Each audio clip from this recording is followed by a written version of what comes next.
Hello guys, तो आज हम लेके आ चुके हैं एक न्यू वीडियो और आज हम डिस्कस करने वाले हैं आईपीएल 2025 की प्रेडिक्शंस और इसमें आज डिस्कस करेंगे टॉप 4 टीम्स कौन सी हो सकती हैं। इसके साथ साथ हम डिस्कस कर सकते हैं कि पॉइंट टेबल कैसा दिख सकता है। उसके बाद ऑरेंज कैप कौन से प्लेयर्स जीत सकते हैं, पर्पल कैप्स कौन से प्लेयर जीत सकते हैं और सबसे इम्पोर्टेंट चीज़ विनर्स कौन हो सकते हैं। और इस वीडियो में हमने एक इंटरेस्टिंग पार्ट रखा है कि कौन सी टीम ने सबसे ख़राब ऑप्शन करी है, मतलब लास्ट में कौन सी टीम आ सकती है। तो स्टार्ट करें। हाँ, चलिए सबसे पहले बताइए टॉप 4 टीम्स कौन सी हो सकती हैं। मेरे हिसाब से जो टॉप 4 टीम्स हो सकते हैं, दो तो मुझे लगता है आईपीएल के ऊपर उनकी ओनरशिप है। सबसे पहली टीम सीएसके, दूसरे नंबर पे एमआई, तीसरे नंबर पे एसआरएच और चौथे नंबर पे केकेआर। इसके साथ साथ मैं बताना चाहूँगा कि मैंने 5वें और 6वें नंबर पे रखा है पंजाब और जीटी। अब मैं ये क्यों बता रहा हूँ, इसका रीज़न ये है कि 3, 4, 5 और 6 ये 4 पोजीशन ऐसी होती हैं कि कोई भी टीम ऊपर नीचे हो सकती है। ठीक है, तो चलिए मैं अपना पॉइंट टेबल ही पूरा कंप्लीट कर देता हूँ। 6 तक मैंने बता दिया जीटी, 7 पे आ सकती है डीसी, 8वें नंबर पे आरआर, 9वें नंबर पे आरसीबी और 10वें नंबर पे एलएसजी। तो आपने एलएसजी को 10th पे क्यों रखा है, आरसीबी को 9th पे क्यों रखा है? मुझे ये लगता है कि जो एलएसजी है, एलएसजी के जो मिडिल ऑर्डर है ये तो बहुत स्ट्रांग है, लेकिन उनके पास कोई ओपनर्स नहीं है। किसी भी प्लेयर को उन्हें ओपनर बनाना पड़ेगा। ये कह सकते हैं कि मिचेल मार्श टॉप ऑर्डर में खेलते हैं, लेकिन उनके भी इंजर्ड होने के चांस है। दूसरी और सबसे बड़ा रीज़न, अगर उनके फास्ट बॉलर्स फिट है तो उनकी बॉलिंग बहुत अच्छी है, लेकिन उनके तीनों के तीनों फास्ट बॉलर्स इस समय एनसीए में और तीनों के तीनों इंजर्ड है। मयंक यादव, अवेश खान और वसीम खान।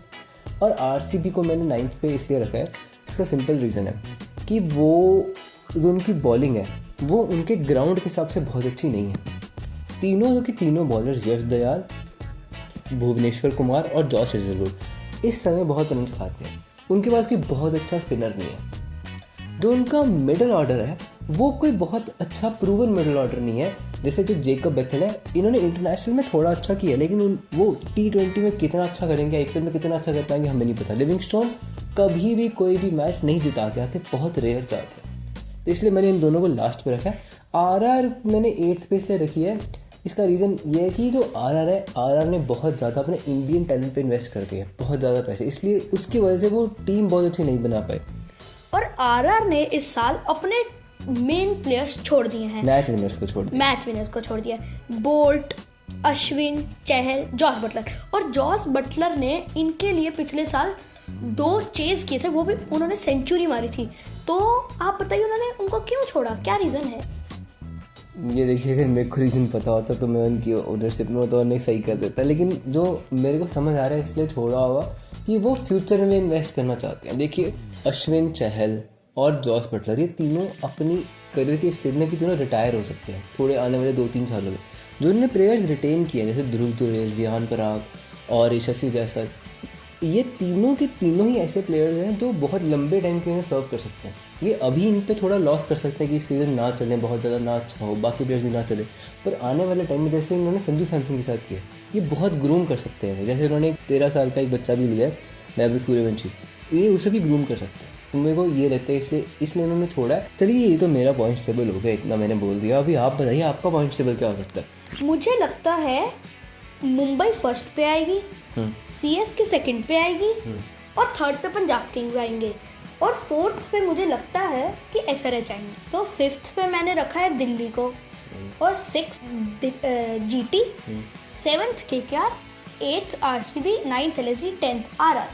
तो मैं ये देख रहा हूँ हमारे जो टॉप 7 है वो ऑलमोस्ट सिमिलर ही हैं। तो हमारे बॉटम जो 3 हैं वो भी सिमिलर हैं। आपने भी बॉटम में रखा है आरसीबी, एलएसजी और आरआर, मैंने भी बॉटम पे आरआर, आरसीबी और एलएसजी रखे। पर मैंने पंजाब किंग्स को 4th पे रखा है। हाँ, मैंने भी पंजाब किंग्स को 5th पे रखा है। अभी आप बताइए कि आपके हिसाब से ऑरेंज कैप कौन जीत सकता है। मुझे लगता है इस साल ट्रेविस हेड जीत सकते हैं, क्योंकि जैसे उनकी परफॉर्मेंस रही है पिछले साल, उन्होंने जो तबाही मचाई है, मुझे लगता है हेड। और इस साल जो इंडिया के साथ उन्होंने उसमें भी किया था टेस्ट मैचेस सीरीज में, बीजीटी में, वो भी बहुत अच्छा था। तो मेरे को सेकंड ऑरेंज कैप लगता है, सेकंड तो मेरे को लगता है श्रेयस अय्यर, क्योंकि वो बहुत अच्छा खेल रहे हैं इस समय। फॉर्म बहुत अच्छी है हाँ इनकी फॉर्म इस बहुत अच्छी है। चलिए आप बताइए आपके कौन से हो सकते हैं। समय। मुझे लगता है एक तो जो आपने कहा अय्यर, क्योंकि अय्यर की बहुत अच्छी फॉर्म है, उनके पास एक पॉइंट है प्रूव करने को कि क्या उन्होंने छोड़ दिया, वो एक अच्छी टीम में आए हैं। अच्छी टीम इसलिए मैं कह रहा हूँ कि उनकी इस समय स्क्वाड बहुत अच्छी है, तो वो उन्हें लीड करेंगे, उनके ऊपर प्रेशर नहीं होगा कि उन्हें बहुत ज़्यादा रन रोक रोक के खेलने हैं। दूसरी जो प्लेयर मुझे लग रहा है वो है केएल राहुल। केएल राहुल मैं इसलिए कह रहा हूँ कि आप देखिए, वो चाहे उनकी टीम का सीज़न जैसा भी रहे, उनका सीज़न जैसा भी रहे, वो रन्स हमेशा मारते हैं। और दूसरी दिल्ली की जो विकेट और दिल्ली का जो ग्राउंड है, छोटा सा ग्राउंड है और बहुत अच्छी विकेट है बैटिंग के लिए, तो मुझे लग रहा है ये सीज़न में केएल राहुल ऑरेंज कैप जीत सकता है दोबारा से। चलिए ये तो हो गया ऑरेंज कैप। अब आप बताइए कि पर्पल कैप कौन जीत सकता है। मुझे लगता है इस साल वरुण चक्रवर्ती जीत सकते हैं, क्योंकि जैसे उन्होंने इंडिया के लिए T20 में किया है वो सोच ही नहीं सकता कोई, मतलब उन्होंने बहुत ही अच्छा खेला है। और मुझे दूसरे नंबर पे लगते हैं अर्शदीप, क्योंकि अर्शदीप इंडिया के लिए भी T20 में बहुत अच्छा है और वो T20 में बहुत अच्छा खेलेंगे। आपकी चॉइसेस से मेरे एक चीज़ याद आ रही है, जो वरुण चक्रवर्ती है वो केकेआर में है। आपको पता है आज तक कभी केकेआर के किसी प्लेयर ने कभी पर्पल कैप नहीं जीती है, तो अगर वो ये कर पाते तो वो रिकॉर्ड बनाएंगे। और दूसरी चीज़ तो अर्शदीप है। अर्शदीप इस समय इंडिया के हाईएस्ट विकेट टेकर है T20 आई में, और टॉप 5 में सबसे कम मैचेस खेले उन्होंने, तो देखिए बहुत अच्छा प्लेयर है, इसलिए अच्छी चॉइस है। अब मैं चूज़ करूँ तो मुझे लग रहा है अर्श की टीममेट चहल, वो जीत सकते हैं पर्पल कैप। और दूसरे जो लग रहे हैं मुझे, अगर वो पर्पल कैप जीत जाते हैं तो मतलब सारी टीमों की तबाही हो जाएगी, पर उनको लग रहा है कि इस समय बोल्ट जीतेंगे पर्पल कैप। और मैं बताता हूँ मैंने चहल को भी चूज़ करा, क्योंकि पिछले 3 सीज़न वो सिर्फ 3 सीज़न खेला आरआर के लिए, उनने पता कितने विकेट्स लिए हैं, 66 विकेट्स सिर्फ 3 सीजन में। मतलब on an average her season में 22 विकेट्स लेता चहल, सिर्फ आरआर के लिए खेलने में। आरसीबी जैसी टीम के लिए, उनके ग्राउंड में खेलने के लिए, टीना स्वामी जो बहुत छोटा है, वहाँ पे भी ये टॉप विकेट टेकर और इस समय आईपीएल का हाईएस्ट विकेट टेकर है चहल, तो मैंने इसलिए इसको चूज़ किया। और बोल्ट किस लिए कि वानखेड़े में बहुत थोड़ी स्विंग करती है, और बोल्ट तो फुटबॉल ही खिलाते हैं पहले दूसरों को, तो उन्हें वो कंडीशन और सूट करेंगी। ये हो गया पर्पल और ऑरेंज कैप। अभी हम देखते हैं विनर। आप विनर किसको चूज़ करेंगे। मुझे लगता है इस साल एमआई जीतेगी, क्योंकि उनकी बॉलिंग बहुत अच्छी है, पर एक रीजन है उनके पास बुमराह थोड़ी देर के लिए इंजर्ड है। हाँ, बुमराह की इंजरी कंसर्न हो सकती है उनके लिए, और उनके लिए कंसर्न हो सकती है कि स्पिनर नहीं है बहुत अच्छा। लेकिन मेरे को क्या लगता है, वो हार्दिक पांड्या की कैप्टनसी इस बारी, रोहित शर्मा का जो उन्हें सपोर्ट मिलेगा, पिछली बारी नहीं मिला था पूरी टीम का सपोर्ट, इस बारी मेरे को लग रहा है वो बहुत अच्छा कर सकते हैं। चलिए आप बताइए आपको कौन से लगते हैं विनर इस साल के। मुझे तो सीधी चॉइस लगती है सीएसके। क्यों, आपको क्यों लग रहा है। देखिए उनकी पहले मैं कमजोरी बताता हूँ। क्या कमजोरी उनकी, क्या डेथ बॉल है, ठीक है, पर उसमें भी उनके पास नितिशा बधिराना है। दूसरी उनकी एक कमजोरी क्या है कि उनके पास बहुत अच्छा कोई पावर हिटर नहीं है। दुबे हो सकता है, लेकिन उसके अलावा धोनी को मैं इतना वो कंसिडर नहीं करता कि वो बहुत मैचेस जिता देंगे आगे। वो एंटरटेनमेंट के लिए आएंगे, फैंस के लिए आएंगे, लेकिन जिताएंगे नहीं। अब उनकी मैं ताकत बताता हूँ।